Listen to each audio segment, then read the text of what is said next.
Welcome to the Bonhoeffer Project podcast. My name is Dan Leitz. I am here with my co-host, Stephen Kimbrell. Stephen, how are you today? I'm great. Thanks You're for doing asking, Dan. I appreciate that. You know what? We got to set a baseline here of how we're doing today, Yeah, right? yeah. And I'm doing well as well. And today we've got a guest on the program that I'm really excited to talk to. Would you introduce him for us? Me too. I'm really excited about our guest, and I know you guys are going to love to hear from him. His name is Matt Markins. He is the new CEO for Awana. He's also written specifically on the subject of making disciples of children. And so we're going to talk to him today. He's got a lot to say, done a lot of research on the subject. And so, Matt, great to have you on the episode today.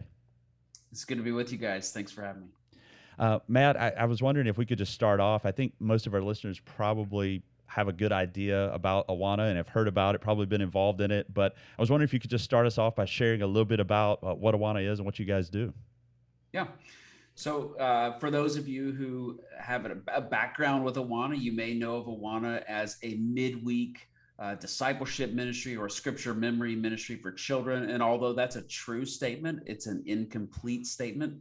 We've been innovating significantly the last decade, and we've released a lot of that innovation kind of out into the wild, if you will.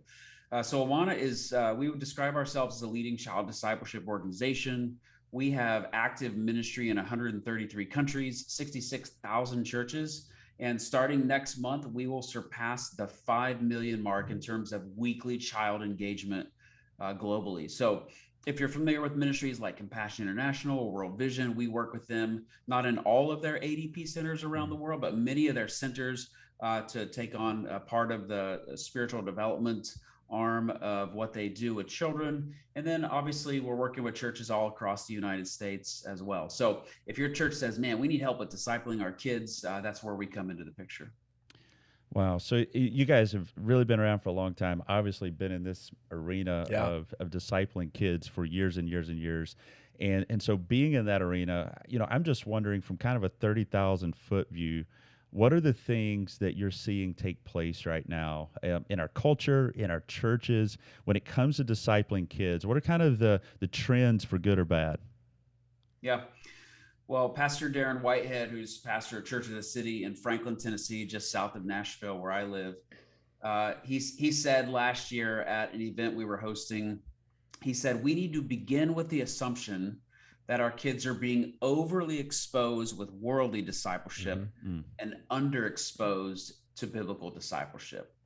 So clearly the big problem that's kind of at hand is just the formation of our children. Yeah.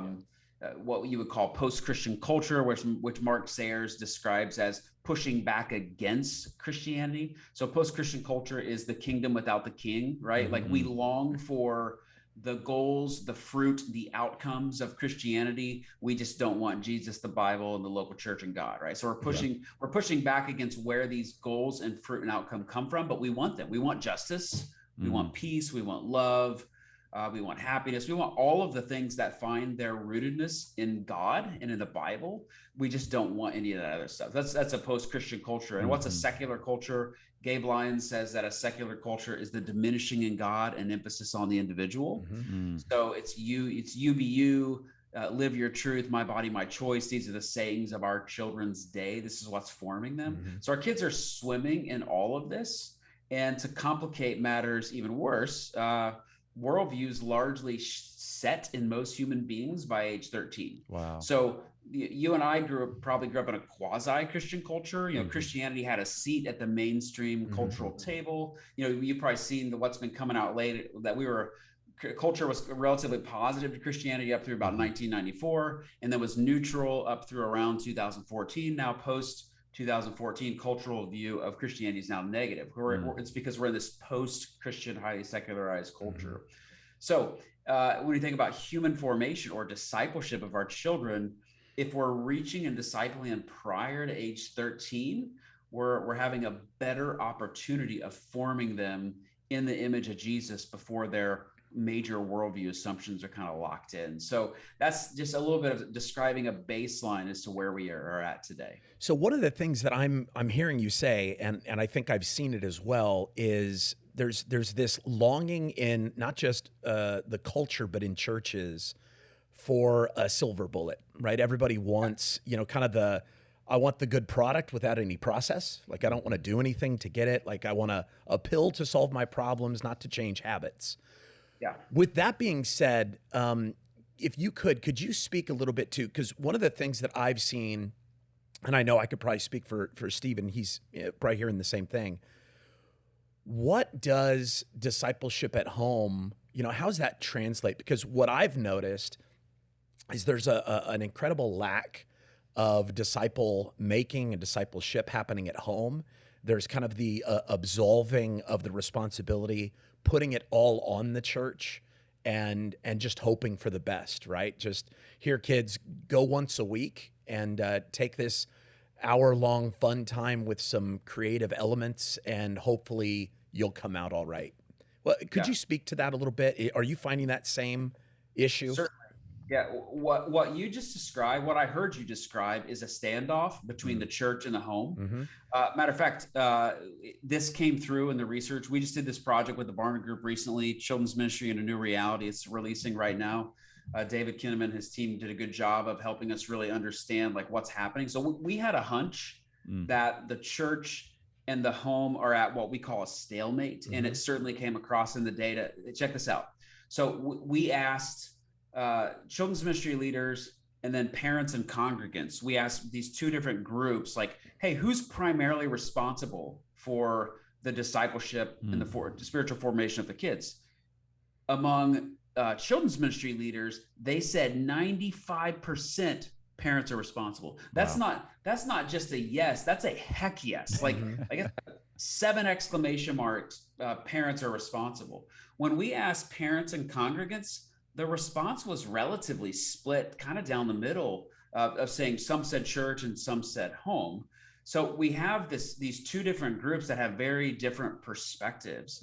And I think what has happened, when George Barna released his book in 2003 called Transforming Children into Spiritual Champions, which is a really good book, but there's a data point and a soundbite that we grabbed. And the soundbite is parents are the primary spiritual disciplers of their kids. Like that. What happened back then and since then is we grabbed that soundbite and we have messaged that soundbite to the home at a rate of 95%. But what we didn't do is we didn't move from messaging into vision casting and equipping. Like the equipping piece hasn't happened, right? Because we also have data that says it's just not really happening in the home. Kara Powell's book, Sticky Faith, says that only 12.5% of parents are actually having spiritual conversations with their kids.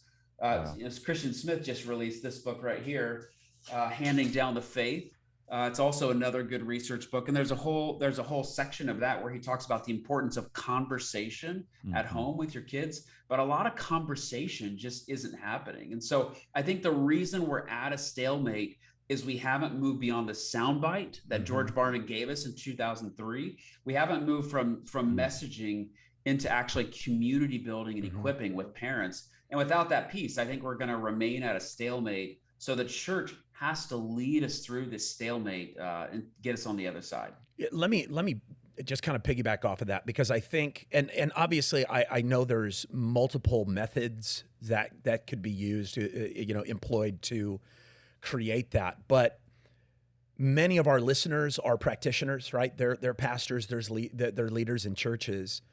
What's the first step? Say you've got, this, they agree with everything that has just been said. What's the first step in creating an environment where it's not just a data point that says it's your responsibility? How does the church, in a practical sense, equip parents to lead their homes? So I'm going to answer your question, but let me kind of take a half step back. Let me use the logic framework to get there. Sure. If I were a pastor, I would take a look at, you've heard this stat a million times that 64% from Barna Group, 64% are leaving the church post high school, right? Like they're going to college, they're not coming back. So we consider that as like the deadline. The deadline is age 18. We got to get them. If we don't get them before age 18, they're going to leave the church. Well, remember that data point I just gave you, that Barna Group also says that worldview is largely set by age 13. Wow. So from 13 to 18, there's not a lot of needle movement. Mm-hmm. So if 13 is the deadline, so the deadline is actually earlier than we thought. That's the first part of the thought there. But who is today's 13-year-old? Today's 13-year-old has just entered into the youth group, essentially. Yeah. 2 years prior to that, they were 11 years old, exiting your children's ministry. 3 years prior to that, they were 8 at the heart of your children's ministry. Mm-hmm. So if 13 is the deadline that we're trying to get them prepared for, we're talking about the importance of child formation and child discipleship. So that whole framework of thinking right there, if I was a pastor, I would say, okay, we're going to set that at the center of our church leadership table. We're going to talk about that for a while, because I think if we could spend more conversation really absorbing the importance of formation leading up to age 13, it could cause a pastor to say, we need to start doing some different stuff here, because what we're doing isn't working. Like David Kinnaman's book, Faith for Exiles, says that 10% of Gen Z are resilient disciples. Like we're talking a small percentage. So what we're doing isn't working. So therefore, to answer your question, what should we do? If I was that pastor, as it relates to my parents and my congregation, I would be doing 2 things.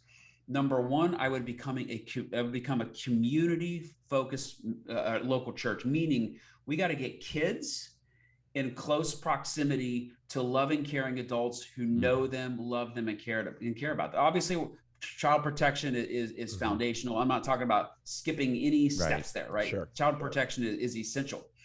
But what I'm talking about is kids need loving, caring adults around them. Our latest Barna research shows that the kids who do have a loving, caring adult at church, in addition to their parent at home, they're far more likely to grow in their faith, to engage the Bible, to grow as disciples. So community is essential. Kids need a handful of adults around them, engaging their lives from the congregation who are Christ followers. And when that happens, whoosh, up and to the right, it's a very different story. The second thing I would do is I would ask as a pastor, like, okay, how can we actually equip parents? Like, we talk about parents being the primary spiritual developers of their kids, but where in our church calendar are we actually doing parental equipping? If I was a pastor, I would use my prime time Sunday space to build in a rhythm where we're using that space to do some parent equipping. Because if we put it on a Tuesday night or a Saturday, guess what? They're not going to come. They're not going to show up. This is so important. I would use part of my Sunday space, get creative, and find ways to get parents in a room where we're training them and equipping them while they're already there on our primary gathering. I think otherwise, if we do it on a Sunday or on Saturday night, we're only going to get the 20 to 10% who are your lead parents anyway. That's so good. I'm sitting here. I'm trying not to forget that I'm supposed to be doing an interview, because You're like just taking notes. I'm taking this in as a pastor and as a parent. You keep hitting. I've got a 13-year-old. My oldest is 13. I've also got an 8-year-old. So you keep calling out the ages very specific. Yeah, absolutely. To me, but this is all good stuff. And what I'm hearing is that, our kids are, like you said earlier, our kids are being discipled by someone or something. And a lot of the kids in the church are being discipled unintentionally by the world and by worldly philosophies. And so we're trying to figure out, how do we counteract that? How do we get intentional as parents and as churches about this thing of discipling kids? And I love the fact that you're giving us some solid dates. It's before 13, not that there's not any discipleship happening after that, but I think these are really, really key things for us to understand. Matt, I want to keep going, because I know you're going to give us some more key points out of our next kind of topic we're going to segue to, and that's your book, because you wrote a book, or co-wrote a book a few years ago called Resilient: Child Discipleship and the Fearless Future of the Church. And I love the title, Fearless Future, and I'm sure that was intentional, because I don't think that most people are feeling fearless about the future of the church right now. But I'd love to hop in that subject, and can we just talk about that? Maybe share what the overview of that book is about. Yeah, so I'll use a metaphor to get us out of where we just were and to bring us into where we're going to. My friend just this last week said, the smoking section of the restaurant is an illusion.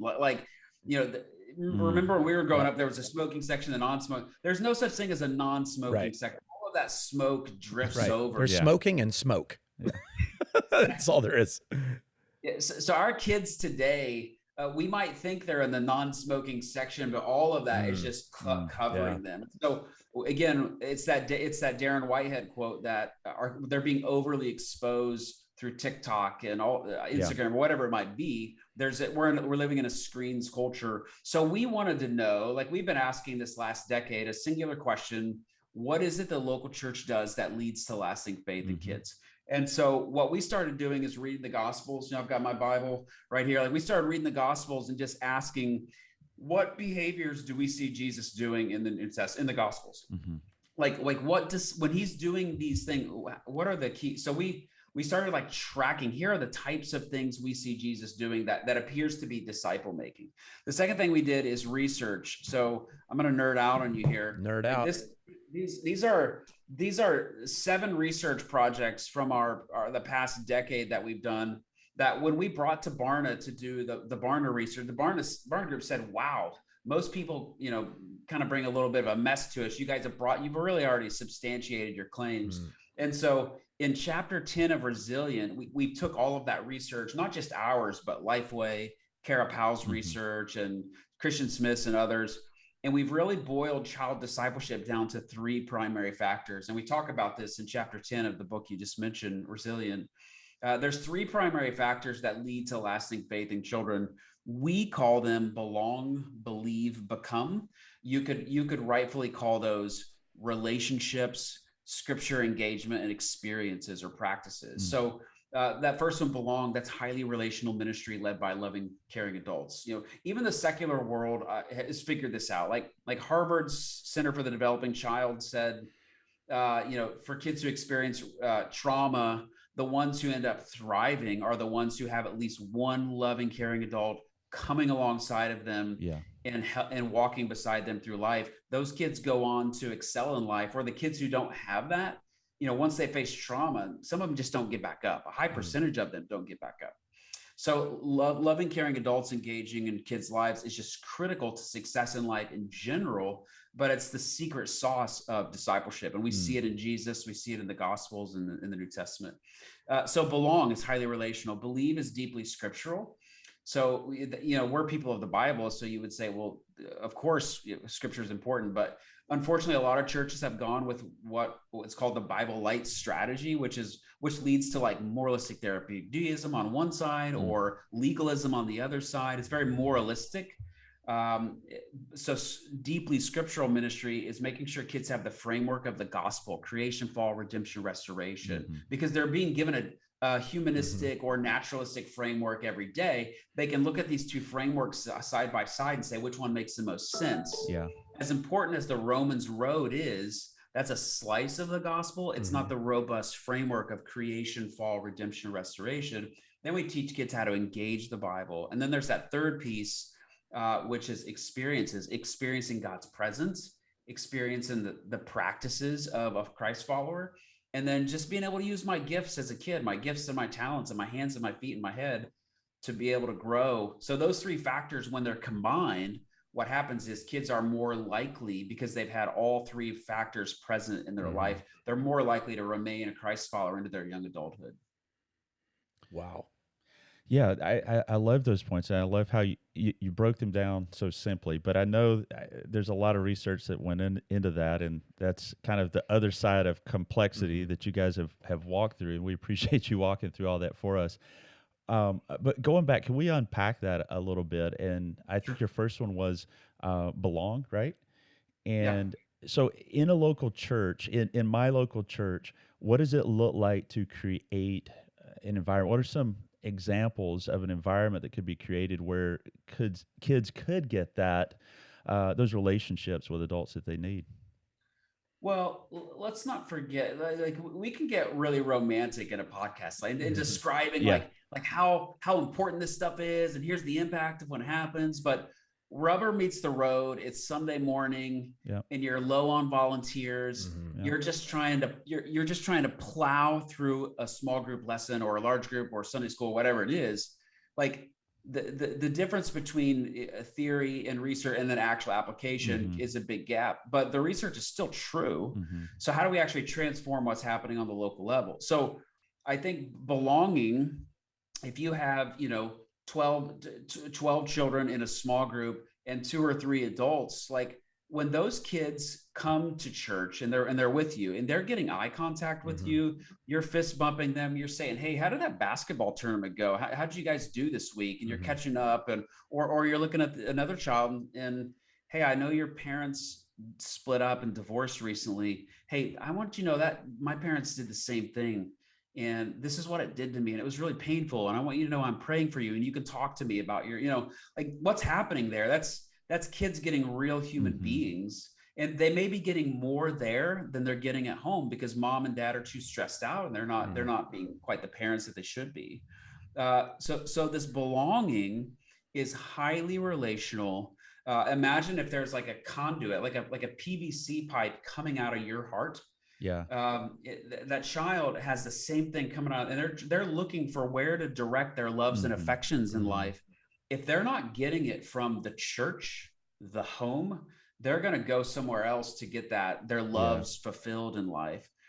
So a loving community that sees kids, gets on their level, engages them in ongoing conversation and dialogue on a consistent basis.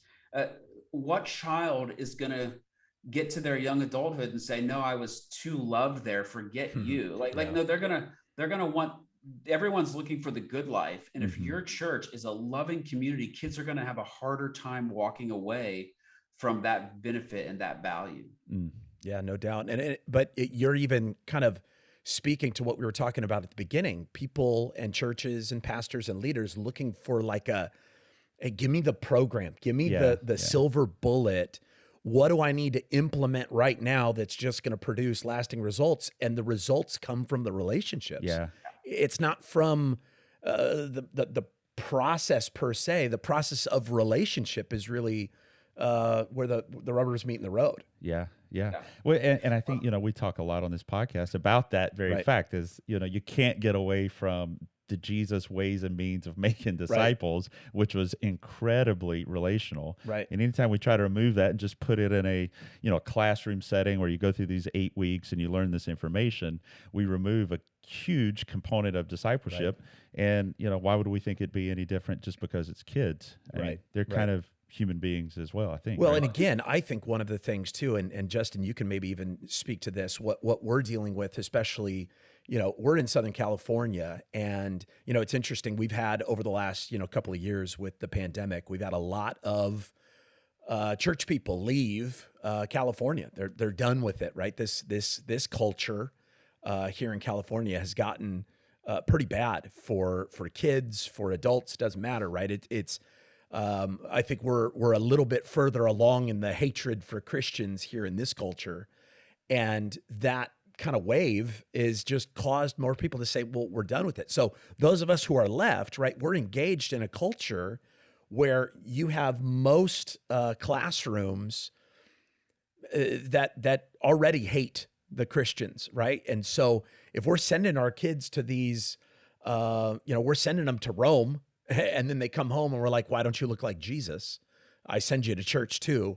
There's not an equal balance there, right? So you're not only having to disciple, you're having to undisciple from the world, right? And then redisciple in the things of God, which is, I don't know, 4 times the work, I would say. It's a lot more work. Yeah, it's like a reformation, Something you said made me think of this too. Like lead pastors, senior pastors, that they want their adults in their congregation to be discipled, and we're trying. So speaking of silver bullet, we're looking for ways to get them engaged. Right. Something that we don't think about as top of mind awareness that I think is a major missed opportunity. When you get adults who volunteer to be a part of a children's ministry, who are consistently engaging a curriculum that's training them and teaching them the Bible, and then they're applying it by leading children. Guess what happens to that adult over the course of 24, 36, 48 months? They're far more discipled as a result of participating in children's ministry than they were prior to doing that. So going back to what I was saying earlier, if I was a senior pastor, part of becoming more community oriented with children and mobilizing a congregation of child advocates is you're getting them involved in disciple making activities. And next thing you know, the adults in your congregation are growing as well. Awesome. That's so good. And we've seen that at our church, right, with a lot of newer believers. I'm sure you guys have, where they come in and say, I never knew this story. Yeah, no way. And I'm like, it's in the Bible. But I think, and that leads us to another point, because you mentioned the importance of believing and what they're believing. And so I just want to touch on for a second. I think you touched on it. How important is our choice of curriculum? And I know you spend a lot of time in curriculum in a church. So how important is that? Is all curriculum the same out there right now, or are you seeing a lot of distinctions in that? Well, I've spent 17 years of my adult life in what you might call the Christian children's ministry curriculum world. Yeah. And certainly I think there are ministries to step toward and those to step away from. Sure. But I think what's more important is to think of it as an iceberg. The curriculum is what you see above the waterline. Yeah. I think the more important conversations are what's underneath the curriculum. So I would start at the bottom level, which is kind of the why or the source or the revelation. Like how rooted is this curriculum in the Word of God and in the gospel? How informed is it by that? Again, you would assume they're all equal. They're not. I would really want to know the theological underpinning. Above that, I would want to know, how does it align to our mission? Like does this curriculum align to the mission of our church? Thirdly, I guess I would want to know, like, what are the philosophical objectives? Like with ours, for example, ours are going to be belong, believe, become. Our curriculum is designed to help kids belong to Jesus and his kingdom, to believe in Jesus and to become like him and walk in his ways. So like those are our three philosophical underpinnings. So all of this really informs what sticks out above the surface, which is the actual curriculum. So that's the process I would go through as a church, is just thinking through, like, does this curriculum, the way it's designed, really help us implement? So that's the kind of the thinking process I would go through. Awesome. I wanted to ask you one last question, and I'm a data guy. I love analytics. I love to crunch the numbers. And with the new research that you have out, first and foremost, where can people get that? Is it available on Amazon website? Where can they go to get this? Yeah, a couple of places. If you go to Barna, is it Barna.com or Barna.org? I'm not sure. I think it's Barna.com and then /Awana. Okay. Or if you just Google children's ministry in a new reality with the Barna, you're not going to have any trouble locating it. Awesome. So I've got a question on that research, and it's a simple question, but I'm curious about it. And listen, I want to leave some meat on the bone so that people actually get it and read it. But what was the biggest takeaway? What was the biggest, through the research, kind of the, oh my goodness moment, or something that we need to focus on more, or just what was the data point that just maybe even shocked you, maybe it encouraged you? What was that data point? Well, I've sort of done these in reverse order, because we talked about the stalemate, which comes across. We talked about basically 40% of the kids in the U.S.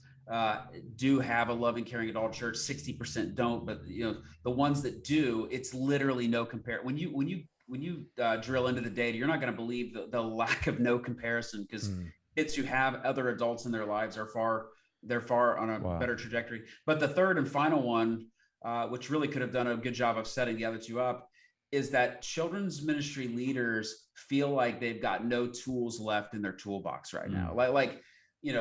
One of the things that came across really clearly is we asked both parents and congregants, as well as children's ministry leaders, like, which of these have the highest or the lowest levels of influence on kids. And so children's ministry leaders and parents and congregants all agreed that, like, the home and friends and social media have higher levels of influence. Wow. But church leaders, think about this. Children's ministry leaders said that the church leaders themselves, and church services are the lowest level of impact. So the church is essentially saying, we don't think that we are doing things that are impactful to kids. Wow. That's a big admission that we lack confidence of our impact. But let's go back to those other two data points we were already talking about. There is something we're doing that is making a huge difference. And it's when a pastor or a children's pastor develops a community that's highly relational, where kids are seen, known, loved, and cared for. And then you bring God's word into that space, and it's pretty powerful. That's so sweet. Gosh, that just speaks to, I think, for anybody listening, you cannot look past relationship. And again, curriculum is great. Obviously, having, that knowledge of what's under the iceberg, like you said, what is the theological underpinnings of it. But you want to make any impacts, it's got to be through relationships. So sweet. Yep.